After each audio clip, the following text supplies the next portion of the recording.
Shalom, all praises to Yahweh by Shem Yahushai, and double honors to the apostles and the elders, great millstone by Shem Rakak Wadash. My name is Yakalba from Playing Tables Camp in Philly. This lesson is First Maccabees 1-9. Evils were multiplied in the earth. We start here at Daniel 7-6. After this I beheld, and lo, another like a leopard, which had upon the back of it 4 wings of a fowl. The beast had also 4 heads, and dominion was given to it.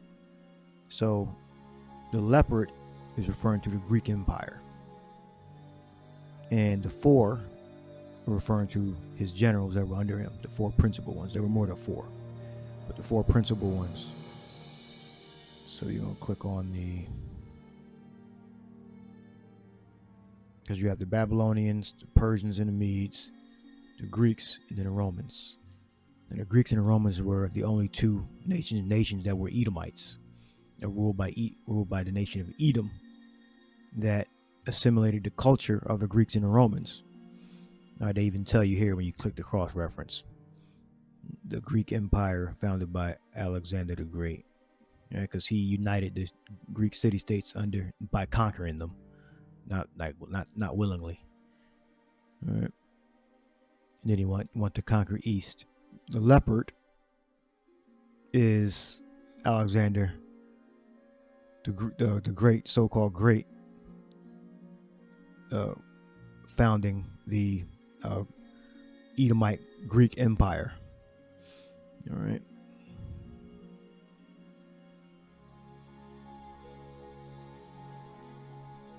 Now, evils are multiplied on earth. So I'm gonna give 2 examples: repopulation example and air pollution, water pollution, fish pollution. Now, I read when you burn oil and gas, coal, it naturally has mercury in it.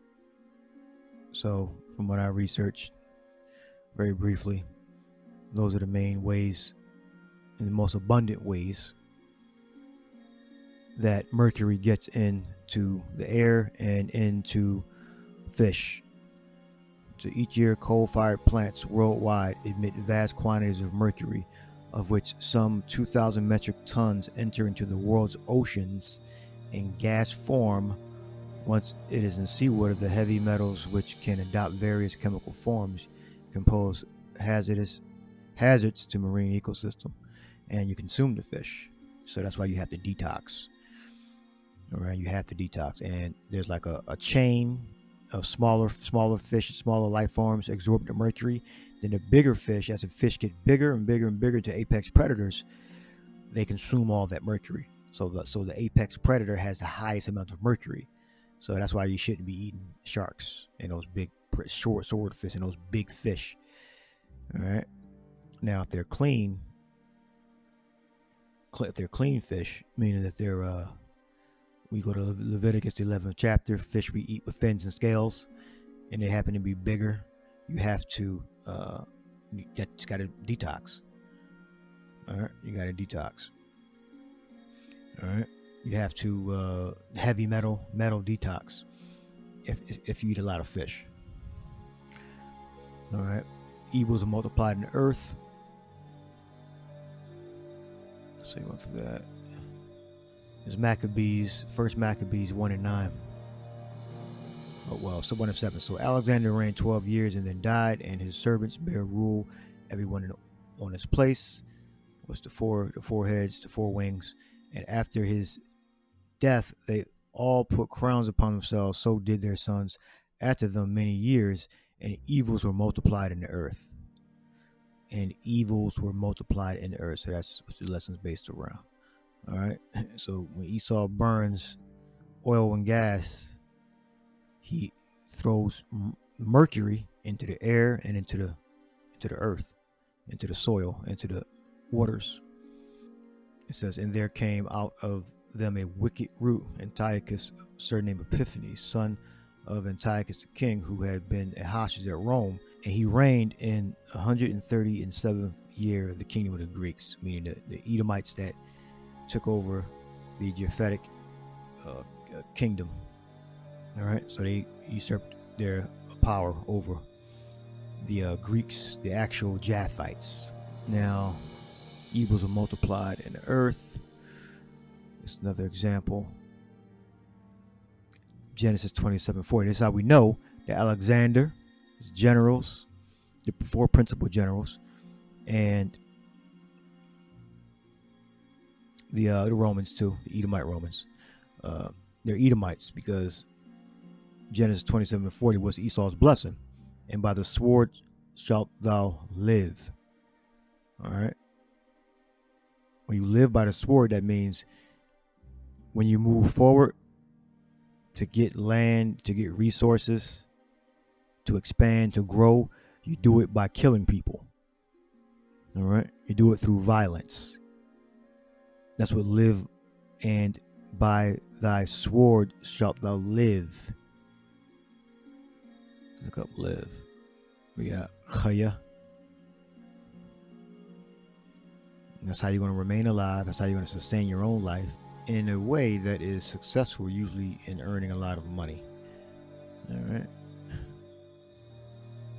Live forever. Well, ain't living forever. But by the sword shalt thou live. To live prosperously. All right.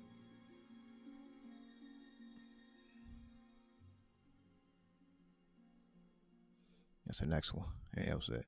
All right. Genesis 32:6. And the messengers returned to Jacob, saying, we came to thy brother Esau, and also he cometh to meet thee, and 400 men with him.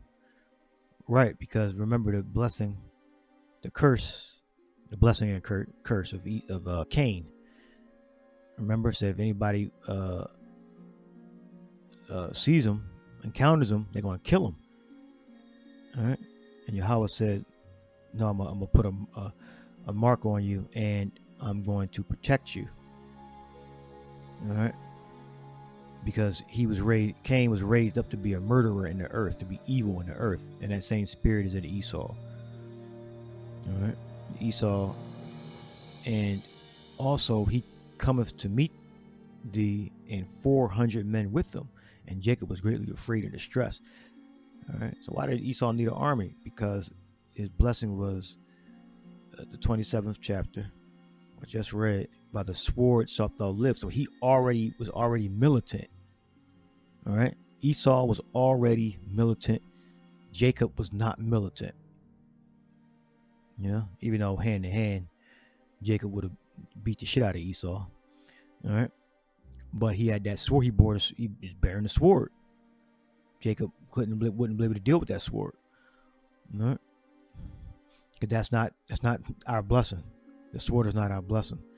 Even though we're mighty men, the Most High, Yahweh and His Son Yahweh Shai, gave Esau the power over the sword. Our power is the Spirit. Our link to the Holy Spirit, that's our power. All right. So we got that. So these are attributes of Esau. That's how we know who Esau is. So when you look up in the Septuagint with the Apocrypha, Brenton, I just took a photo. Maccabeon A Alpha. All right. Go with the 9th verse. It says, and after his death, they all put crowns. So did their sons after them many years, and evils were multiplied in the earth. So you go over to 9. So the word there is, we got eplethunan, kaka intege, which means what, kai, and multiplied evil, bad, in the earth. All right, so we got multiplied here, eplethunan, kaka. You got ge, which means earth. It's gamma eta. All right.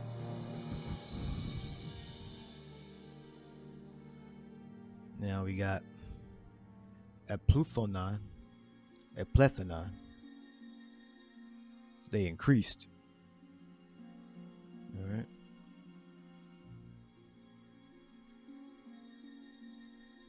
It's got the keyboard and put the letters in and find a translator. They increase. A plethonon, they increased. Kaka. All right. Kaka, bad, evil. Let's see. Evil, bad, poop, devil. Perverse, cruel, malevolent, malicious, hurtful. So they increased.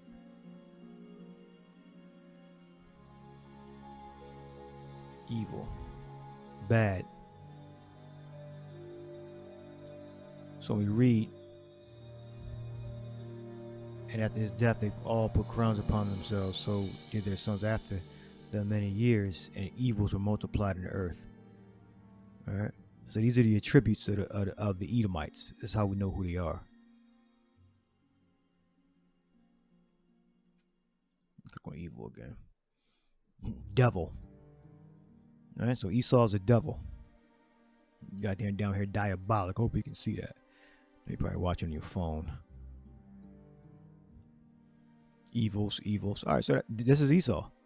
All right, these are his attributes. This is how we can identify him. All right. Then we go to the 33rd chapter. And Jacob lifted up his eyes and looked, and behold, Esau came with him, and with him 400 men. All right, so Jacob divided his family. They were together, but they were divided. So if he started smiting them, some of them can get away. All right. You should be familiar with that story already. Now, my last part is how evils are multiplied in the earth. All right. We got Alexander and the Mangled People, the video I did March 7th, 2022. So we're going to let that play. So here's an example. All right. While Philip was making an expedition against Byzantium, Alexander, though only 16 years of age, was left behind as regent in Macedonia, but only keeper of the royal seal. And during this time, he subdued the rebellious Mede, and after taking their city, drove out the barbarians, right, which are more than likely Japhites. All right, Japheth, because Japheth inhabited the land. All right, settled there a mixed population, or Irab, mixed, and named the city Alexandropolis. All right, so I looked up Alexandropolis and took part in battle against the Greeks. All right, so how did Alexander conquer the Greeks, the actual native Greeks that were the seed of Japheth? All right, through war. So I looked up Alexandropolis, and check this out. Alexandropolis, in the Thracian region of the Medians, was the first town founded in 340 BC by Alexander the Great. He was 16 years old after defeating the local Thracian tribe, and he called them barbarians. All right, so there you go. That's that labeling thing. And they were Greeks. As a region, its name was chosen by analogy with the Philoppolis, the town of Thrace, founded by Alexander's father, Philip II. He expelled the locals and settled a mixed population. All right, so if your mind was racking around why do so many Europeans look like so-called white people? Why do some of them, the ones in, you know, this region look sort of mixed? All right, this is why. And this was done on large scales. This kept happening over and over again. All right, so burn this into your head. Why do the Europeans look like so-called white people? Why do some of them look mixed when you start going toward the east? Read again. He expelled the locals and settled a mixed population. All right, that's why. All right, and you go back to the Greek, English translation. He settled there a mixed population and named the city Alexandropolis. And this proves that, you know, that Alexander, he's not actually Greek. All right, he stole their culture. All right, he fought against the Greeks. Those Thracians, those are the real Corinthian, all those Greek city-states and cities and towns. Some of them were Greeks, other ones were different tribes of Japheth. But he was fighting against the Greeks. Alexander is not Greek. He's an Edomite. All right. Maybe his kingdom started with Macedonia, or he stole that too. But we know he damn sure wasn't an actual Greek. All right. Got some more information on here. This is, and evils are multiplied in the earth. All right, that's the theme of this lesson. All right, now when you go down, some more information on how the Edomites, or that look, that Cesare Borgia look, the Edomite look, the so-called white man look, got into Greece, Italy, Europe. In consequence of these exploits, as was natural, Philip was excessively fond of his son, so that he even rejoiced to hear the Macedonians call Alexander their king. But Philip, their general, however, the disorders in his household, due to the fact that his marriages and amours carried into the kingdom the infection, as it were, which reigned in the women's apartments, produced many grounds of offense and great quarrels between father and son, and these had bad temper among Olympians. All right. So we look up amours, due to the fact that he had marriages and amours. This is secret or illicit love affairs or lovers. All right. And he was, you know, having sex with a lot of women of the other nations. All right. The most open quarrel was brought on by Attalus, the marriage of Cleopatra, a maiden whom Philip was taking to wife, having fallen in love with the girl when he was past the age for it. All right. Europe became more, you know, Caucasian looking because of, you know, marriages, different concubines, you know, Alexander and his father had, and the Romans did the same thing. All right. He conquered the city, expelled the inhabitants, the native Greeks, and called the land after their own name.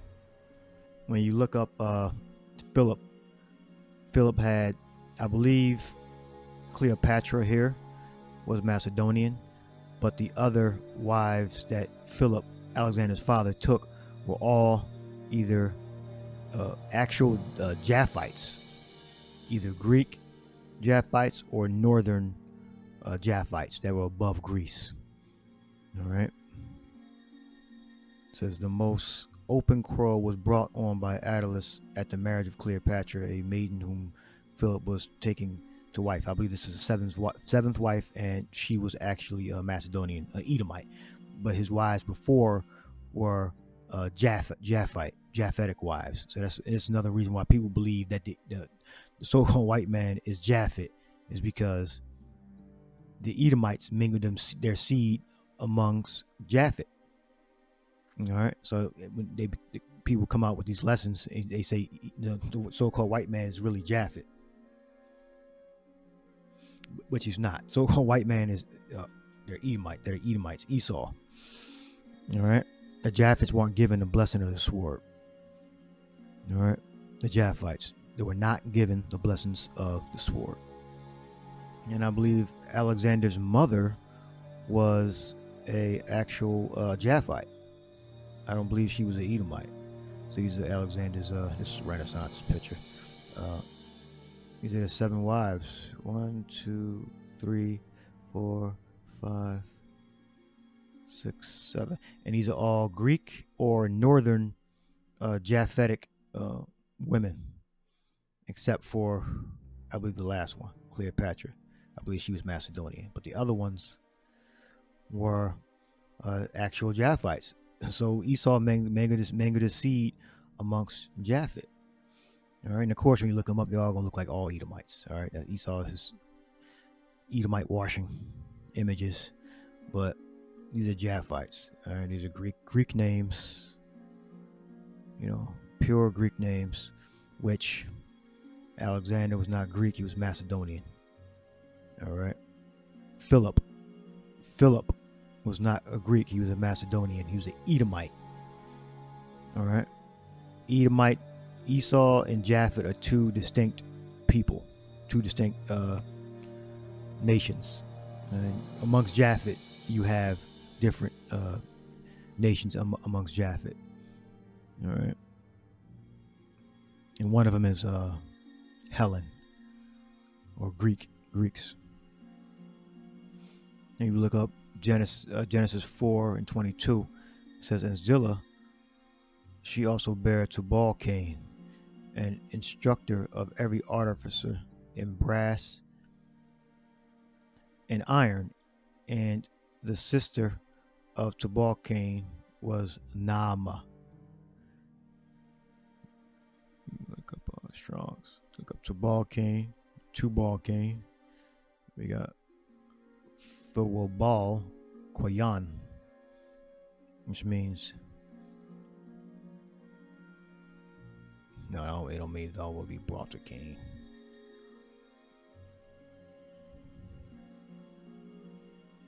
It means Yabal Quayan. Yabal means to carry, to bring forth. All right, and Quayan, Cain, means weapon, a sword, or carrying a weapon. All right, thou will be brought of Cain.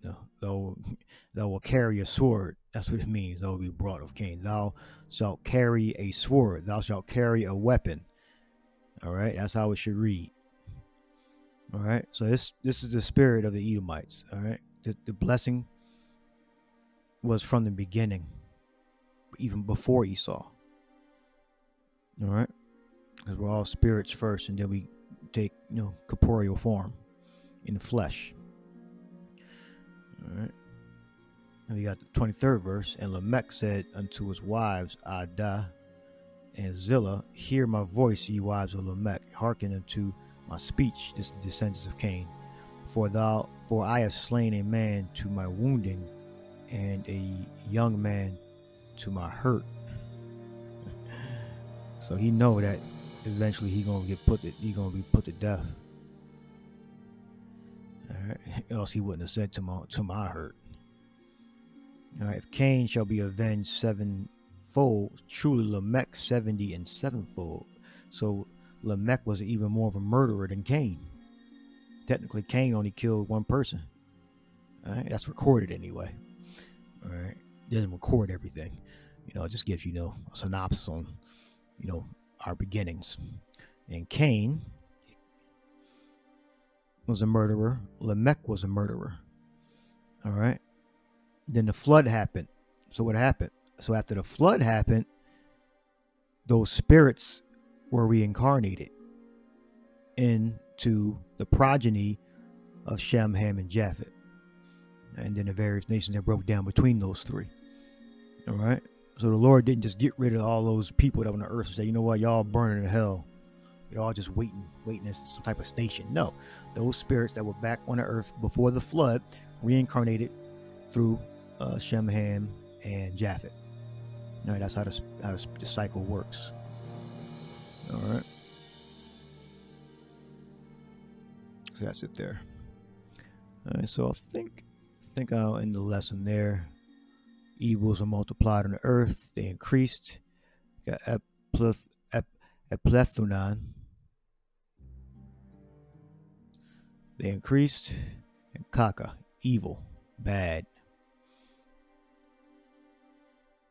And the devil, and the devils increased on the earth through the Edomites. Eplethunan, kaka. All right. And evils were multiplied in the earth.